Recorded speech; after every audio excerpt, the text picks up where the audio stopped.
Le but, c'est de mesurer quel est le niveau de pénibilité et derrière, nous, on vient accompagner l'entreprise sur les aménagements de poste pour réduire cette pénibilité, réduire la contrainte physique que subit l'opérateur. Alors tout à l'heure, Audrey, nous parlions ensemble de micro-organismes et de dépollution des sols avec IFEN, donc piloté par Didier Schiffler. Et alors, maintenant, on va changer de style. Totalement, rien à voir. Toujours donc une deuxième personne qui est finaliste de la catégorie innovation. Et nous parlons de qui alors ? Eh bien, nous avons avec nous Alexandre Vidali. Bonjour Alexandre. Bonjour. On va parler d'Optimergo. C'est une solution pour, en gros, la prévention de la santé au travail, c'est ça ? C'est ça. Okay. Donc on développe un outil qui permet de mesurer l'activité musculaire. Donc ça s'appelle de l'électromyographie. C'est comme un électrocardiogramme, donc un examen du cœur, sauf que là c'est pour les autres muscles. Et donc notre solution s'appelle EMIL pour électromyographie intelligent et ludique. Et l'outil permet de mesurer l'activité musculaire dans n'importe quel environnement et surtout dans l'environnement professionnel. Alors on pense aux EHPAD par exemple. Ça peut être utilisé oui, dans le cas des EHPAD. Sur le personnel aidant, notamment pour lever les patients qui sont résidents dans les EHPAD. Aussi dans le domaine industriel, sur toutes les chaînes de production, d'assemblage, dans le TP, sur tout ce qui est port de charge, gestes répétitifs. Donc dans pas mal de domaines d'activité finalement. Ça se présente comment ? C'est des capteurs qu'on met sur la peau ? Oui, tout à fait. C'est des capteurs sans fil. Donc, on a une électrode adhésive qu'on vient coller sur la peau. Et donc, on clipse le capteur sur cette électrode. Et on retranscrit le signal. Donc, le capteur écoute le muscle et retranscrit ce signal sur un smartphone ou une tablette via une application mobile. Et donc, on voit en temps réel ce qui se passe dans le muscle. Et on peut quantifier le niveau d'activation du muscle, comme on mesure un examen au niveau du cœur de la même manière. Et qu'est-ce qu'on recherche ? Les signes avant-coureurs d'un traumatisme ? Exactement, le but c'est de mesurer quel est le niveau de pénibilité et derrière nous on vient accompagner l'entreprise sur les aménagements de poste pour réduire cette pénibilité, réduire la contrainte physique que subit l'opérateur. Et donc le but c'est vraiment de faire une photo avant-après, d'avoir une mesure à date, de faire l'aménagement et de venir remesurer pour du coup chercher une diminution des contraintes physiques. Alexandre Vidali, un petit peu d'histoire. Comment est né Optimergo ? Optimergo, c'est une histoire qui sort de l'université. Donc moi, j'ai fait un master en STAPS au Bourget du Lac. J'ai eu l'idée pendant le master parce qu'on a utilisé cet outil de mesure. Et l'idée, c'était de simplifier la technologie pour la rendre accessible, plus facile d'utilisation, plus compacte, sans fil. Et donc, à la suite de mes études, j'ai créé la société Optimergo et on travaille sur le développement de nos capteurs et de notre solution interface depuis 2 ans. Audrey, nous allons arrêter de poser des questions. Ah d'accord, moi, j'en avais encore une mais c'est pas grave, je la garde pour moi. Garde-la sous le coude, okay. On va laisser la place aux partenaires maintenant qui vont devoir poser quelques questions. Le groupe Montaz et ATMB. Daniel Angelen, une première question.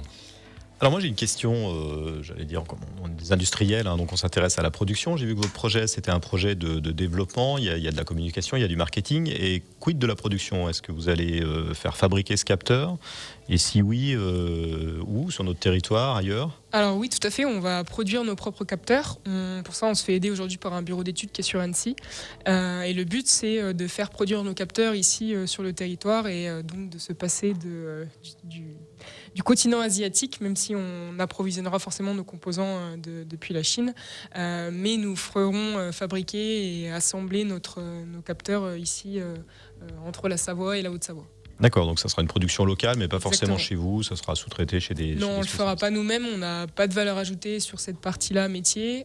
C'est vraiment au-delà de nos compétences. Nous, on se sert du capteur, mais on n'a pas cette compétence technique pour faire le développement nous-mêmes chez Optimergo. Daniel Angelen, est-ce que vous avez une deuxième question ?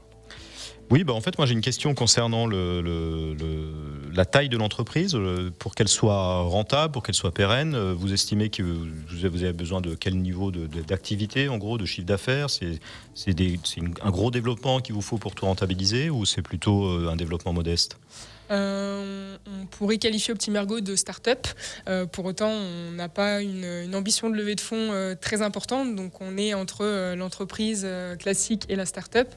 On a un chiffre d'affaires prévisionnel d'ici 3 ans à un peu plus de 500 000 euros. Donc, on est sur des chiffres d'affaires plutôt raisonnables.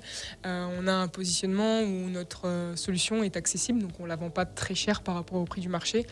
Par contre, on compte sur le volume. Notre ambition, c'est vraiment de déployer au maximum notre solution solution. Ce qu'il faut savoir, c'est qu'on vend l'accès à l'outil et on forme nos clients à l'utiliser. C'est pas nous qui faisons les mesures sur le terrain. Donc on n'est pas un cabinet de consultants, on est vraiment un distributeur de la solution qu'on a développée. D'accord. Et donc à ce niveau de 500 000 euros de chiffre d'affaires, ce niveau approximatif, vous aurez atteint la rentabilité. Oui, on aura D'accord. atteint la rentabilité.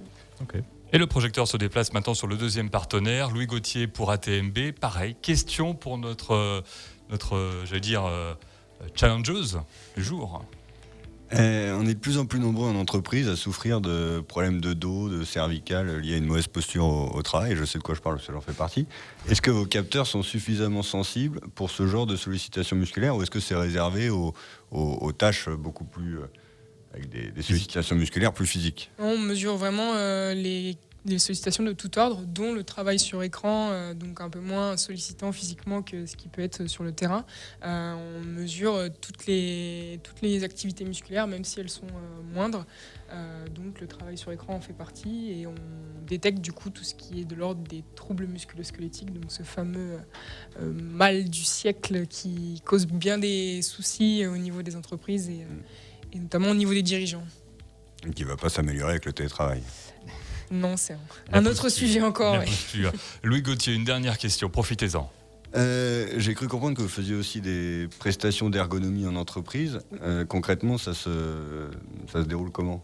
Alors aujourd'hui, on fait de la prestation, on se rend sur place donc dans l'entreprise, on observe le poste de travail sur lequel on veut faire des mesures. Ensuite, on travaille avec tous les acteurs de l'entreprise qui sont en charge de la prévention de la santé au travail. Donc ça peut être l'ergonome, le pôle santé, l'infirmière. Et ensuite, on va sur le terrain, on discute avec l'opérateur ou le collaborateur. On fait les mesures et une fois qu'on a fait les mesures, nous, on fait un rapport où on restitue les résultats à l'entreprise et on travaille avec eux ensuite pour mettre en place des aménagements et on revient faire un suivi. Donc on remesure après l'aménagement.